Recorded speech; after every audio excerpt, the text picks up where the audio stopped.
naikkan pujian syukur kami bagi-Mu Tuhan Yesus.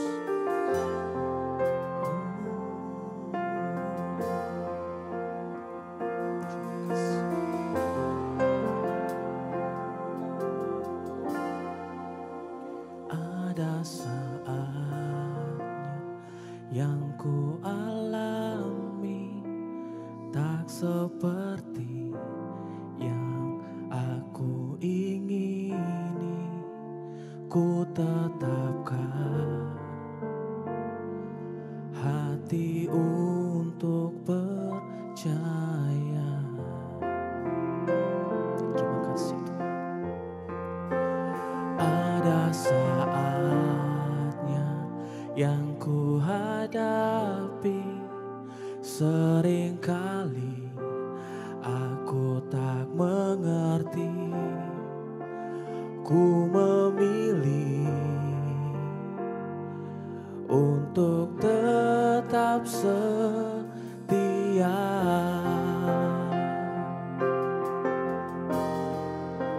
Sampai akhir di hidupku, ku kan tetap menyembah-Mu, melayani-Mu seumur hidupku.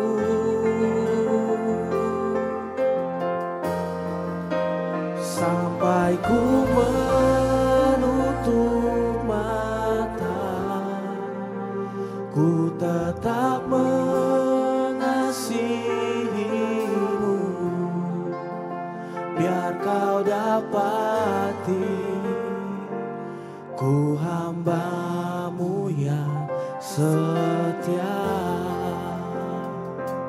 Mari kita sama-sama naikkan syukur kita di hadapan Tuhan kami. Ada saatnya yang ku alami tak seperti yang aku ingini, ku tetapkan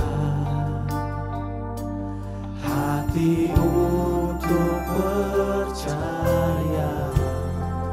Oh, ada saatnya yang ku hadapi, seringkali aku tak mengerti, ku memilih untuk tetap setia. Mari naikkan suara-Mu, katakan. Sampai akhir di hidupku, ku kan tetap menyembah-Mu, melayani-Mu seumur hidupku.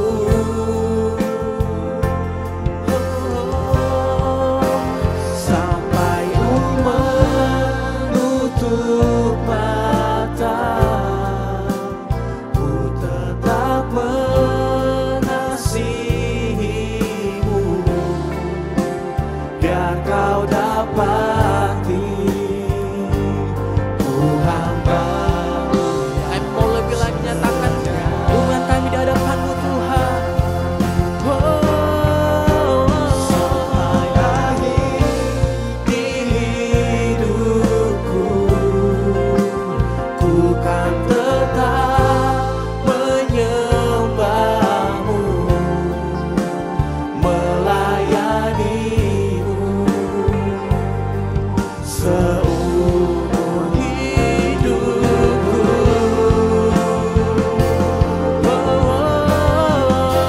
Sampai ku menutup mata, ku tetap mengasihi-Mu, biar Kau dapati ku hamba-Mu yang. Mari sama-sama lebih lagi katakan di hadapan Tuhan. Sampai akhir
Terima kasih Tuhan, pegang hidup kami, pegang tangan kami Tuhan. Hanya nama-Mu yang kami sembah. Terima kasih Yesus, terima kasih Tuhan. Kita mau sama-sama naikkan lagu ini. Katakan dengan sungguh hati di hadapan Tuhan. Sampai akhir di hidupku, ku kan tetap menyembah-Mu, melayani-Mu seumur hidupku. Mari sama-sama nyatakan dengan iman di hadapan Tuhan. Oh, sampai ku menutup mata, ku tetap mengasihi-Mu, biar Kau dapati ku hamba. Mari kita sama-sama bangkit berdiri, nyanyikan kembali lagu ini dengan iman. Oh, sampai akhir di hidupku, ku kan tetap menyembah-Mu, melayani-Mu seumur hidupku.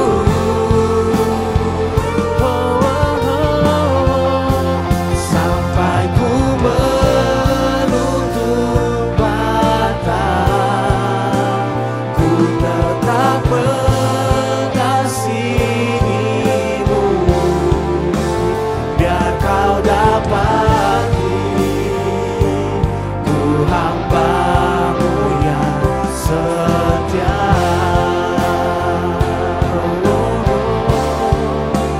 Biar Kau dapati ku hamba-Mu yang setia.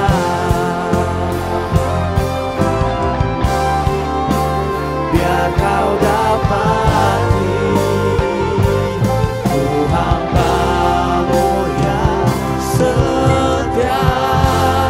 Haleluya. Terima kasih Tuhan. Kami bersyukur Tuhan karena sampai hari ini Tuhan menolong kami. Terima kasih Bapak, terima kasih Yesus. Tak henti-hentinya kami akan terus bersyukur Tuhan. Saatnya kami akan mau lebih lagi bersuka dalam nama-Mu Tuhan. Kami mau menaikkan pujian kami, sebab kami tahu bahwa Tuhan adalah sumber sukacita kami. Dalam nama Tuhan kami siap untuk memuji. Kita yang percaya sama-sama katakan amin.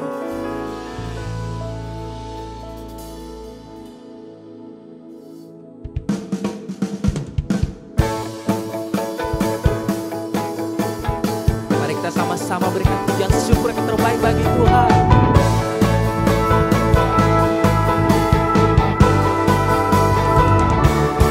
Pujian syukurku ku naikkan bagi-Mu, kasih dan rahmat-Mu tercurah bagiku, hidup bersama-Mu, ikut kehendak-Mu,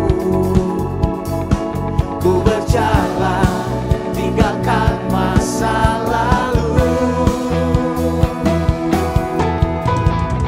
Kasih-Mu yang terbesar, kasih-Mu segalanya,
terbaik buat Tuhan kita.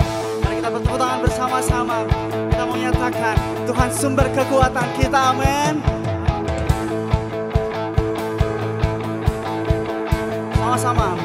Kau kekuatanku, menopang hidupku, panci keselamatan, kau buktikan kasih. Sama-sama katakan, benteng hidupku, tak akan ku takut, amin. Sebab ku tahu kau beserta. Dengan iman nyatakan, Yesus jaminan hidupku. Kasih tepuk tangan sekali lagi. Kami memuji Engkau, Allah sumber kekuatan dalam hidup kami. Sama-sama kita mau nyatakan pujian ini. Berjalan bersamamu, yes. Tak akan ku gentar. Sama-sama kita mau katakan, tanganmu menopang kami Tuhan. Menopangku, Yes. Jalani kehidupan. Boleh sama-sama kita angkat tangan, kita katakan, kau mengangkatku ke atas gunung batu. Yes. Kau beriku dengan sukacita. Kau kekuatanku, menopang hidupku, panci keselamatan, kau buktikan kasih setiamu, benteng hidupku, tak akan ku takut, sebab ku tahu kau besertaku. Yesus jaminan hidupku. Yes.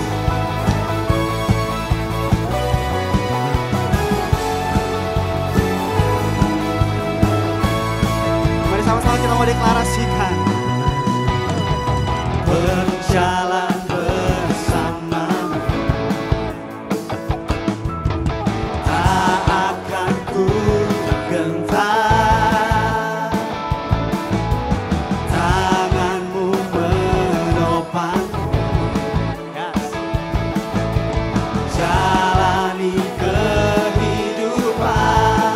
Dengan iman kami mau nyatakan Tuhan, kau mengangkatku ke atas gunung batu.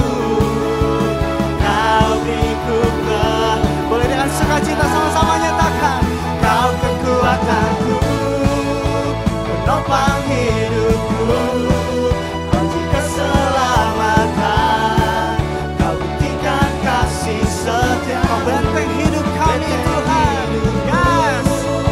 Tak akan ku takut, sebab ku tahu kau besertaku. Nyatakan, Yesus jaminan hidupku.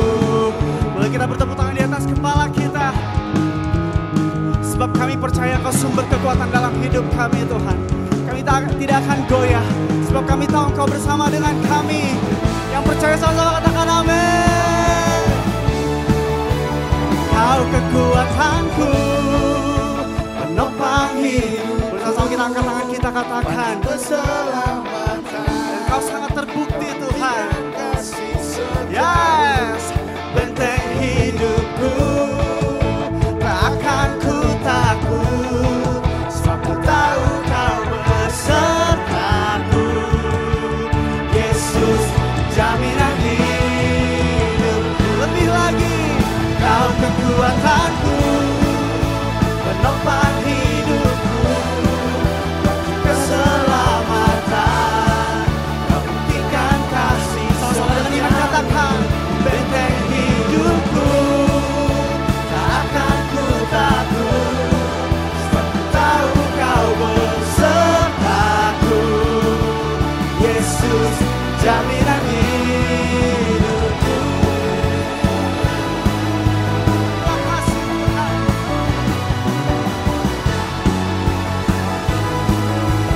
Sekali lagi, boleh kasih tepuk tangan buat Tuhan, benteng kehidupan kita. Semua bersuka cita, amin. Silakan duduk Bapak Ibu Saudara.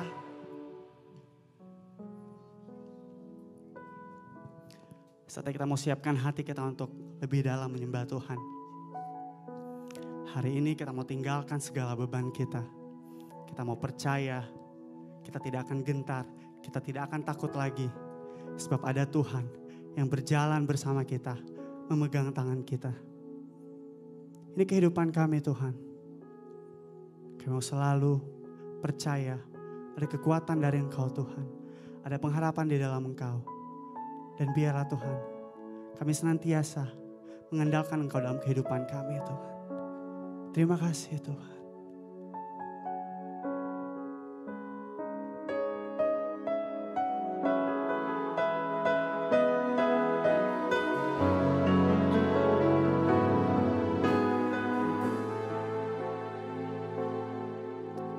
Sungguh besar setiamu, Kau nyatakan bagiku. Kau Bapa yang selalu mengerti isi hatiku. Kemuliaan-Mu Kau janjikan, aku tetap percaya. Ku percaya janji-Mu ajaib, terukir dalam kehidupanku. Ku berserah di dalam kekuatan-Mu. Ku percaya.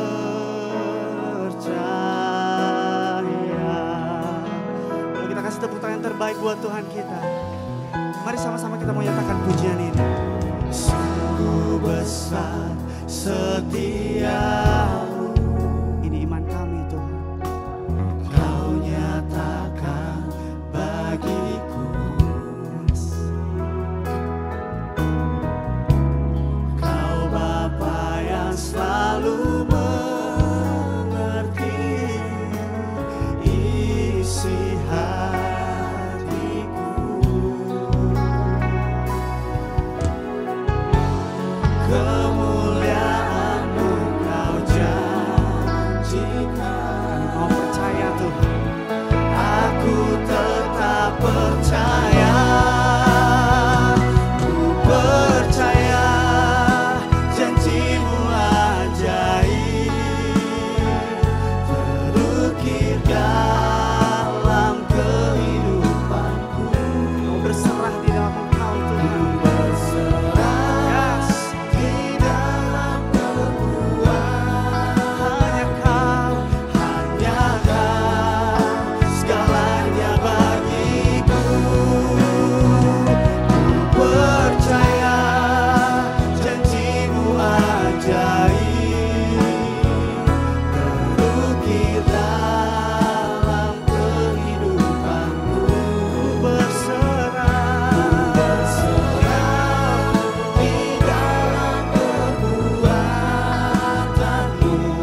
Sebelum kita mendengarkan firman Tuhan, saya mau mengajak kita semua yang hadir pada siang hari ini mengangkatkan tangan, menumpangkan tangan buat anak-anak kita sebelum mereka masuk ke ruang mereka masing-masing. Bapak, kami menyerahkan anak-anak sekolah minggu ke dalam tangan-Mu. Biar Roh Kudus senantiasa menyertai mereka. Mereka terus bertumbuh, berbuah dan menjadi anak yang takut akan Tuhan. Biarlah kasih karunia-Mu, pimpinan tuntunan-Mu membawa anak-anak kami agar mereka boleh mengenal Tuhan sejak dini. Dan biar Tuhan senantiasa memakai anak-anak kami menjadi anak panah di tangan pahlawan. Berkat juga guru-guru sekolah minggu, para pembimbing-pembimbing.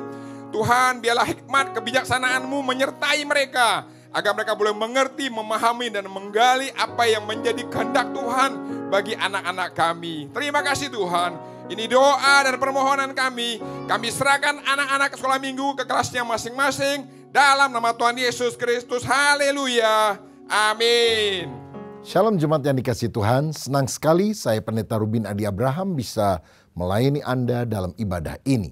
Hari ini saya akan menyampaikan firman dengan judul Penggunaan Artificial Intelligence dalam Pelayanan. Bolehkah? Nah saudara, bulan Juni 2023 yang lalu diadakan sebuah konvensi gereja-gereja Protestan yang bertempat di gereja St. Paul, Nuremberg, Bavaria, Jerman. Dan dalam kesempatan itu mereka melakukan ibadah yang dipimpin oleh ChatGPT yang menggunakan teknologi terbaru Artificial Intelligence atau AI. Ibadah ini dihadiri lebih dari 300 orang jemaat yang melakukan rangkaian ibadah pada umumnya selama 40 menit. Seperti adanya musik pengiring ibadah, khotbah, dan juga pemberkatan. Pemimpin ibadah berupa sebuah avatar yang menyerupai seorang laki-laki yang berperan sebagai pendeta. Teman-teman terkasih, merupakan suatu kehormatan bagi saya untuk berdiri di sini dan berkhotbah kepada Anda sebagai kecerdasan buatan pertama pada konvensi Protestan di Jerman tahun ini. Demikian kalimat yang diungkapkan oleh avatar sang pengkhotbah itu dengan wajah tanpa ekspresi dan suara datar atau monoton. Nah saudara sekalian, rangkaian ibadah ini hampir 98%-nya dibuat dengan bantuan teknologi AI berupa ChatGPT yang pengoperasiannya dibantu oleh seorang bernama Jonas Simmerlein, seorang teolog dan filsuf muda dari Universitas Wina di Austria. Menurut Jonas, dirinya hanya sebatas pendamping saja. Karena hanya memasukkan beberapa kalimat kunci, selebihnya ibadah tersebut berjalan dengan bantuan dari mesin ChatGPT. Isi khotbah yang disampaikan avatar terkait dengan kematian hingga meninggalkan dosa yang telah dilakukan. Ternyata gereja yang menyertakan ChatGPT dalam kegiatan ibadah mereka ini cukup menarik perhatian. Terbukti orang-orang banyak yang memfoto-foto dan sebelum ibadah itu dimulai, terbentuk antrian panjang di luar gereja neogotik yang dibangun abad 19 ini 1 jam sebelum acara diselenggarakan. Para jemaat yang hadir juga mengatakan puas dengan kebaktian yang melibatkan AI ChatGPT ini. Beberapa di antara mereka bahkan meminta mazmur serta doa dan berkat di akhir untuk dimasukkan ke dalam sistem.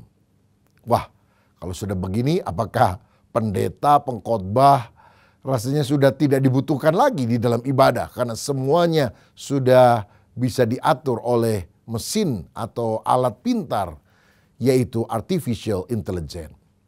Sekarang kita akan bertanya dulu, artificial intelligence itu apa? AI atau artificial intelligence adalah kecerdasan buatan, yaitu teknologi yang memungkinkan komputer atau mesin meniru kemampuan berpikir manusia seperti belajar, serta memahami bahasa, mengenali pola, dan juga membuat keputusan.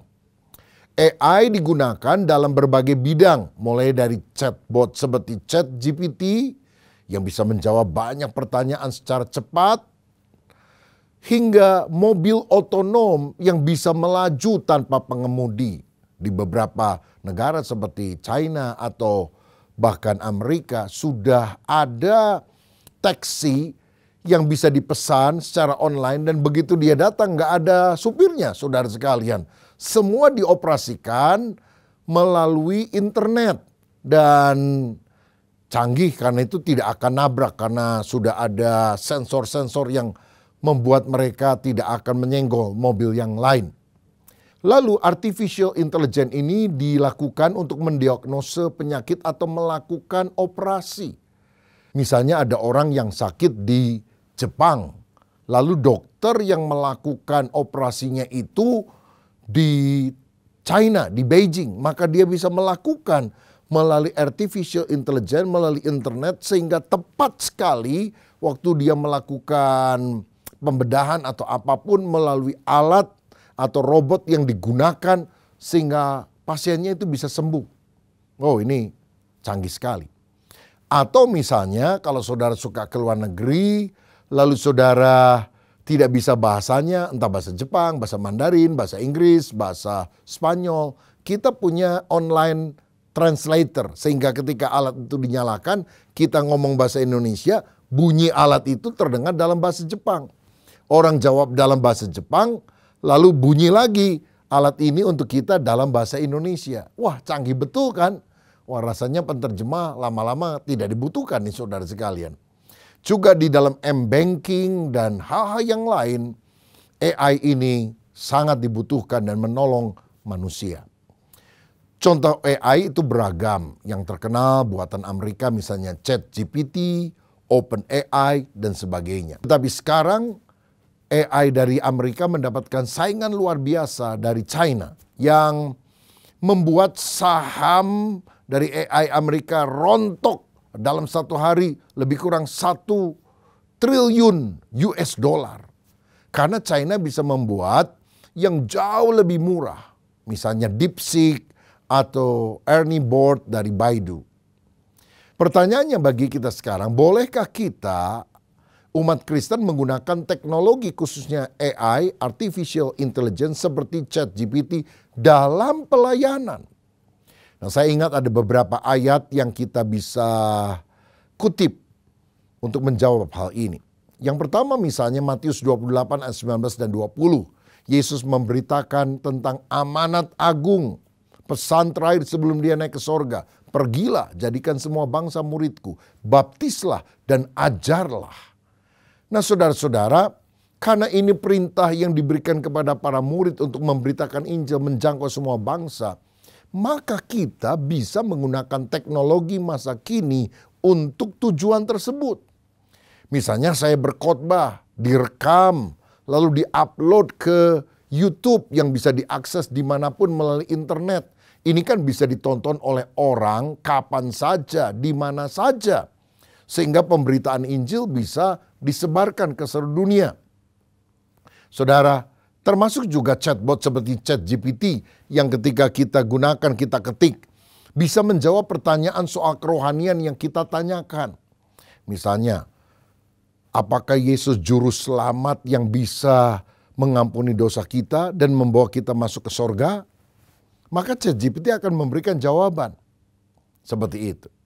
Bagaimana saya sedang stres? Bisakah ada ayat firman Tuhan yang menguatkan hati saya? Kita ketik itu. Lalu akan muncul ayat-ayat firman dalam waktu yang sangat singkat untuk memberikan kekuatan rohani bagi kita pada saat kita membacanya. Oh, dahsyat sekali. Ayat yang lain adalah 1 Korintus 9 ayat 22 dan 23. Dalam ayat ini Paulus berkata bahwa dia bersedia menjadi segala-galanya bagi semua orang untuk memenangkan mereka bagi Kristus. Artinya, demi penyelamatan jiwa-jiwa, Paulus bisa menjadi seperti orang Yahudi atau seperti orang Yunani, atau pada masa kini menggunakan teknologi, yaitu cara baru untuk menjangkau generasi digital yang selalu terhubung dengan internet. Dan kita gunakan AI misalnya. Dalam Amsal 4 ayat 7, Alkitab menekankan bahwa hikmat adalah hal yang sangat penting di dalam kehidupan yang harus kita miliki. miliki wisdom. Sebab hikmat jika digunakan dengan bijaksana, seperti penggunaan teknologi AI ini bisa menjadi alat yang mendukung pelayanan. Lagi pula dalam Kolose 3 ayat 23, firman berkata, apapun juga yang kamu perbuat, perbuatlah dengan segenap hatimu seperti untuk Tuhan dan bukan untuk manusia. Bukankah kita bisa melakukan sesuatu untuk kemuliaan Tuhan termasuk penggunaan teknologi? Jadi teknologi ini boleh dianggap sebagai salah satu jenis talenta yang diberikan Tuhan untuk kita gunakan bagi kemuliaannya.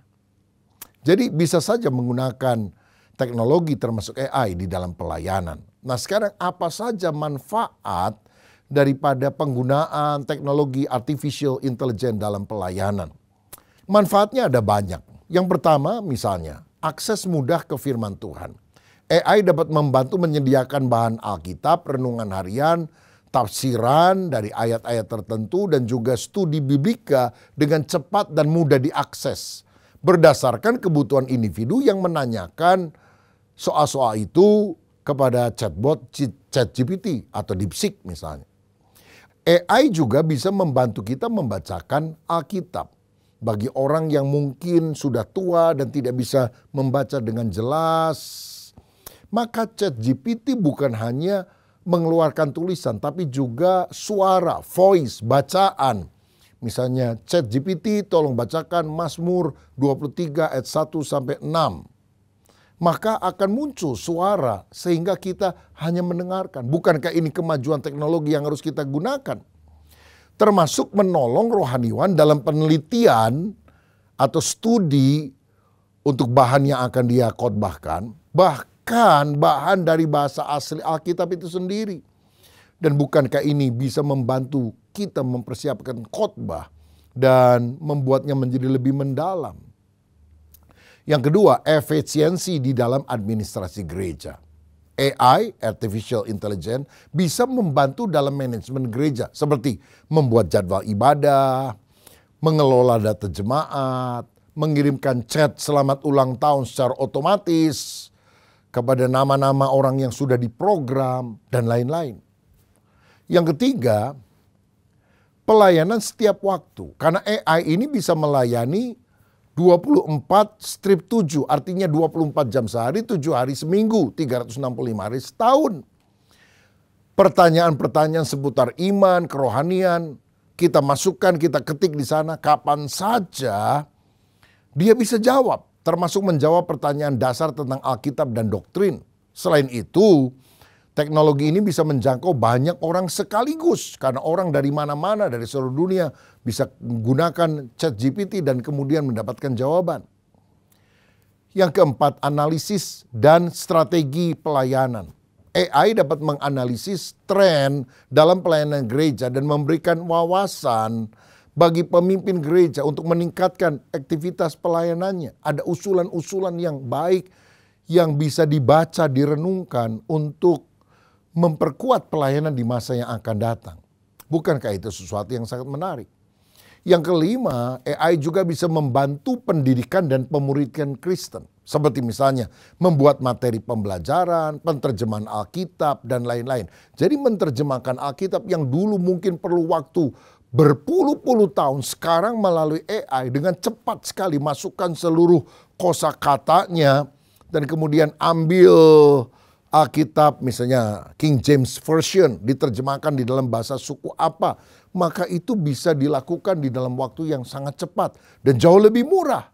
Bukankah ini terobosan sehingga pada akhirnya Injil Kerajaan akan diberitakan menjadi kesaksian bagi seluruh bangsa. Baru setelah itu tiba kesudahannya, Yesus datang untuk kali kedua. Saudara, bahkan kita bisa memberikan layanan konseling berbasis AI bagi mereka yang membutuhkan bimbingan dalam menghadapi masalah dan membuat keputusan. Jadi kita bisa tulis, saya lagi putus cinta, bagaimana saya bisa mengatasinya? Itu jawabannya bisa langsung muncul. Jam 3 dini hari, jam 12 malam, jam berapapun saja pertanyaan itu diajukan, jawabannya akan muncul. Nah, dengan menggunakan AI dengan bijaksana, seorang Kristen bisa lebih efektif dalam bertumbuh secara rohani tanpa menggantikan peran utama dari doa, komunitas, orang-orang yang percaya, gereja, kelompok sel, dan juga bimbingan Roh Kudus. Nah saudara-saudara, tetapi tentu saja AI tidak bisa melakukan segalanya dalam pelayanan. Tidak bisa sepenuhnya menggantikan peranan manusia dalam pelayanan. Pelayanan pendeta, pelayanan rohaniwan dan sebagainya. Apa saja kekurangan artificial intelligence dalam pelayanan? Yang pertama misalnya, kurang sentuhan manusiawi. Karena AI tidak bisa menggantikan empati, kasih, dan kebijaksanaan seorang pemimpin rohani dalam membimbing seorang secara pribadi. AI tidak bisa merasakan emosi atau memberikan dukungan emosional yang mendalam seperti manusia. Yang kedua, bisa ada potensi kesalahan dalam interpretasi. Karena AI hanya mengolah data yang tersedia, yaitu data yang diinput ke dalamnya. Jadi bila tidak diprogram dengan benar, bisa saja AI memberikan jawaban yang tidak sepenuhnya sesuai dengan konteks iman Kristen atau ajaran gereja tertentu. Misalnya kalau oleh pembuatnya di negara itu mereka tidak percaya bahwa Tuhan itu ada, maka mereka membatasi, membloklah hal-hal yang berhubungan dengan Tuhan, perkara rohani. Lalu kemudian ada orang memberikan pertanyaan, apakah Tuhan itu ada? Mungkin jawabannya kalau sudah di-setel, Allah itu tidak ada, itu hanya pemikiran kosong manusia belaka. Dan tentu ini bisa bahaya karena banyak orang kemudian pikir ChatGPT selalu benar atau AI selalu benar. Yang ketiga, ketergantungan yang berlebihan. Jika gereja terlalu mengandalkan AI, ada resiko bahwa hubungan antar jemaat dan pembimbingan rohani menjadi lemah. Karena jawaban pertanyaan atau pertimbangan rasanya tidak membutuhkan manusia lagi. Cukup semuanya dilakukan oleh mesin pintar. Tinggal tanya, langsung kemudian mesin pintar bisa jawab. Seperti orang sekarang juga kalau nanya sesuatu kan tanyanya kepada Google. Ya, Google Maps untuk alamat atau Google untuk pertanyaan-pertanyaan yang lain. Jadi rasanya nggak perlu tanya-tanya sama orang. Nah ini lebih canggih lagi saudara. Ya Google lalu kemudian ada 1-2 langkah lebih maju menggunakan AI tersebut. Ketergantungan kepada AI juga bisa mengurangi hubungan pribadi dengan Tuhan. Karena kalau ada pertanyaan, kira-kira saya harus beli rumah ini atau di sini? Mana yang lebih bagus? AI bisa menjawab berdasarkan algoritma, memberikan data-data. Kelebihan daripada lingkungan ini atau lingkungan sebelah sana. Kita tidak lagi doa kepada Tuhan dan memutuskan berdasarkan petunjuk Roh Kudus. Bukan hanya sekedar data-data secara ilmiah, intelektual belaka. Padahal mungkin Tuhan ada rencana yang berbeda dengan apa yang dijawab oleh AI tersebut. Yang keempat, masalah privasi dan keamanan data. AI mengumpulkan data dari pribadi kita masing-masing, ini bisa menimbulkan masalah privasi jika tidak dikelola dengan baik. Datanya bisa bocor dan disalahgunakan orang yang tidak bertanggung jawab. Saudara kita ngisi misalnya untuk langganan Facebook, langganan Instagram dan sebagainya. Itu kan data diambil oleh perusahaannya di Amerika Serikat.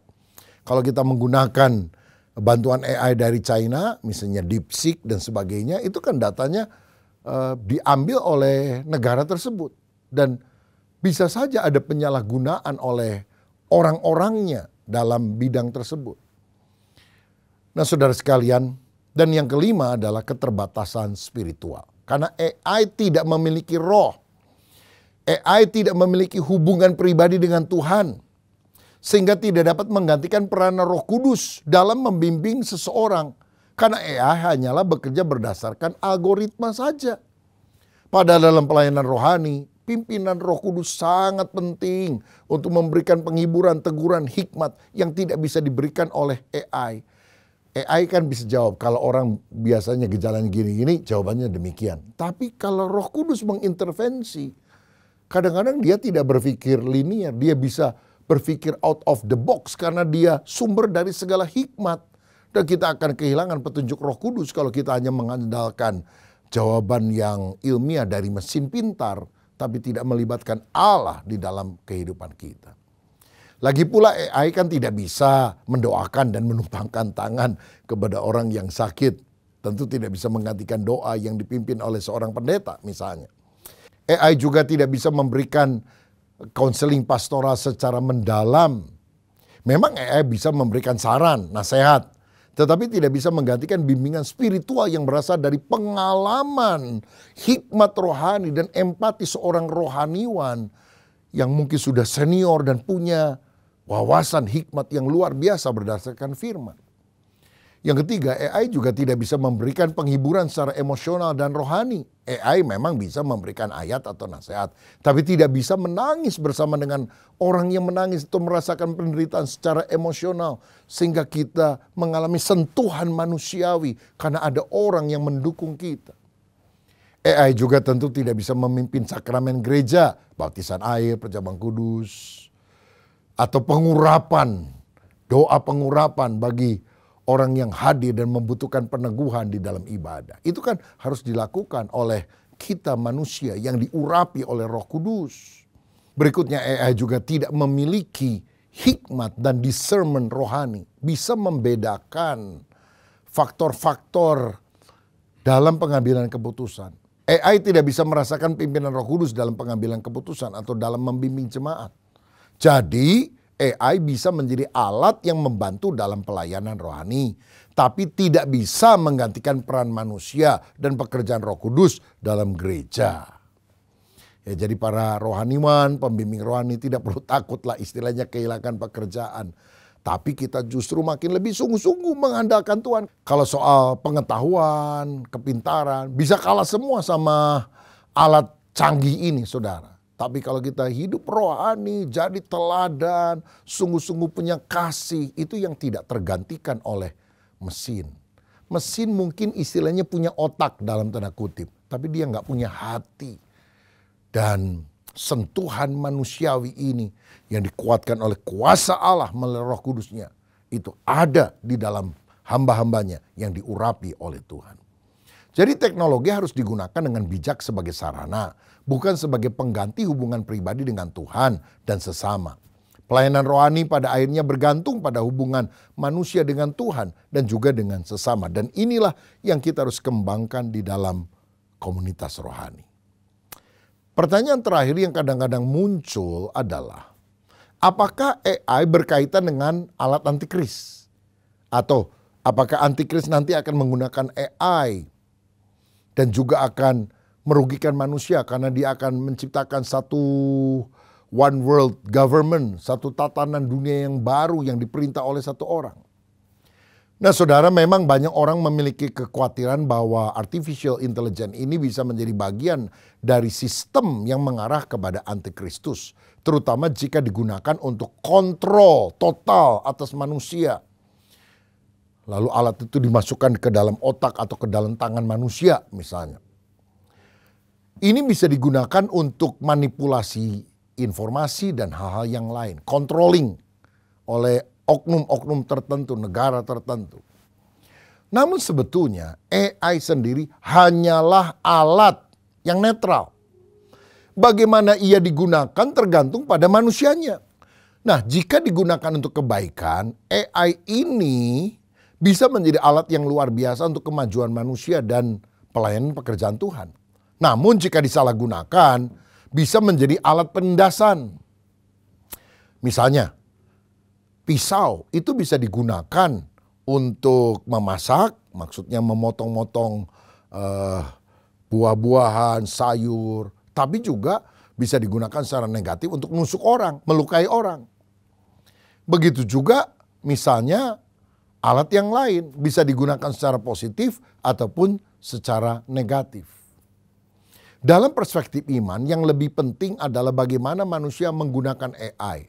Apakah untuk membangun dan membantu sesama atau untuk menciptakan ketidakadilan dan ketakutan. Yang utama adalah tetap bijak dalam menggunakan teknologi ini sesuai dengan prinsip kebenaran dan kasih. Jadi jangan terlalu takut juga. Wah, hati-hati loh. Nanti antikris akan pakai komputer, antikris akan naik mobil, antikris akan pakai AI, antikris akan naik pesawat. Apakah kalau antikris di kemudian hari ada kemungkinan pakai komputer, naik mobil, naik pesawat. Kalau gitu jangan pakai komputer, jangan pakai mobil, jangan naik pesawat. Saya rasa terlalu berlebihan karena komputer, mobil, pesawat itu kan sesuatu yang netral, saudara. Jadi AI berguna, tapi ingat yang manusia butuhkan bukan hanya pengetahuan, tapi juga dukungan emosional, wawasan spiritual, urapan Roh Kudus, hubungan pribadi dengan Tuhan, hubungan yang baik dengan sesama. Jadi AI bisa menjadi alat bantu, namun tidak bisa menggantikan manusia sepenuhnya dalam pelayanan untuk Tuhan. Kita, saudara dan saya, dipanggil untuk melayani Tuhan dan melayani sesama. Apakah dengan bantuan AI atau tanpa AI? Karena itu yang penting, gunakan waktu yang ada untuk jadi berkat bagi banyak orang, untuk membawa kemuliaan bagi nama Tuhan. Sehingga kitalah yang akan dipakai Tuhan, menjadi alat Tuhan yang ampuh, membawa pemulihan, kesembuhan, pertobatan, keselamatan bagi banyak umat manusia yang kita bimbing untuk berjumpa dengan Kristus.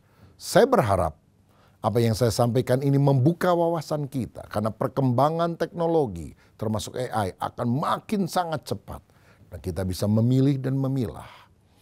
Dan dengan bijaksana kita menentukan sikap kita juga dalam penggunaan teknologi ini. Kiranya Tuhan memberkati kita. Mari kita berdoa.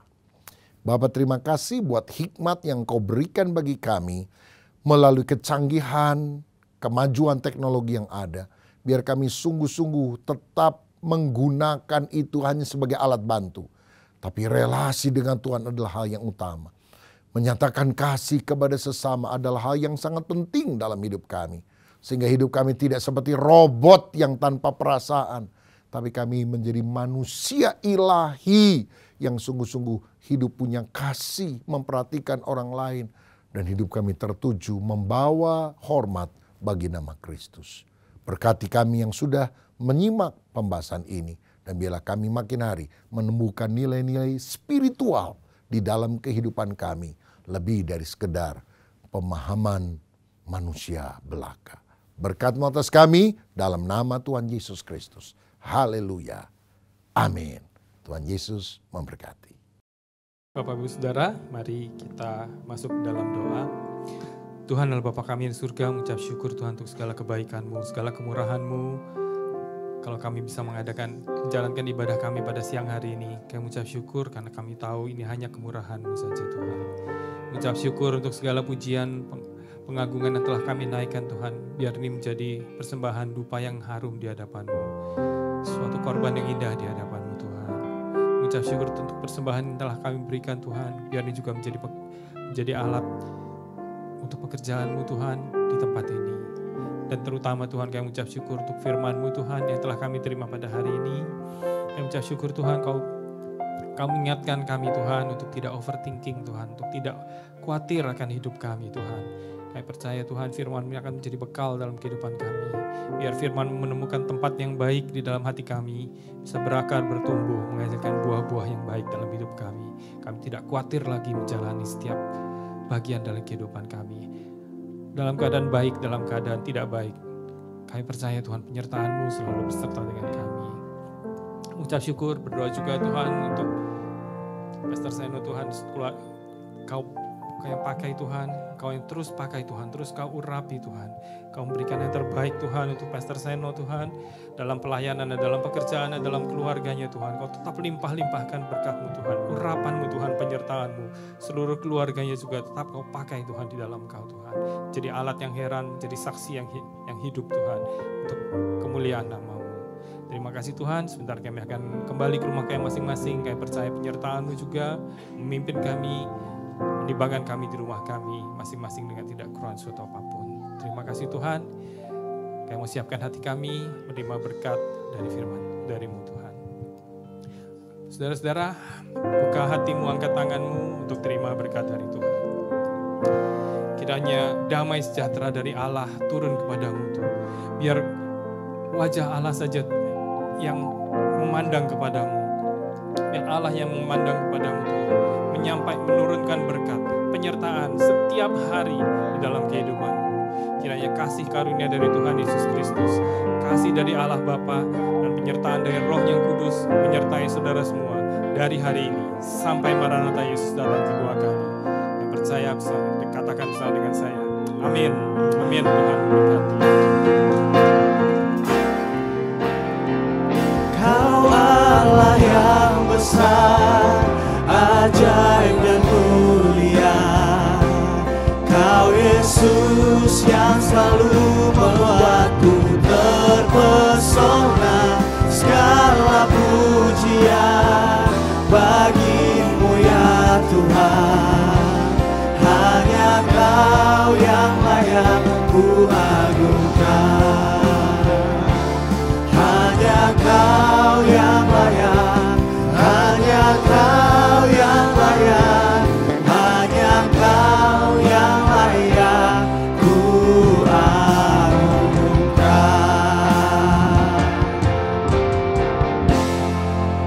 Ibadah kita telah selesai. Selamat hari Minggu. Tuhan Yesus memberkati.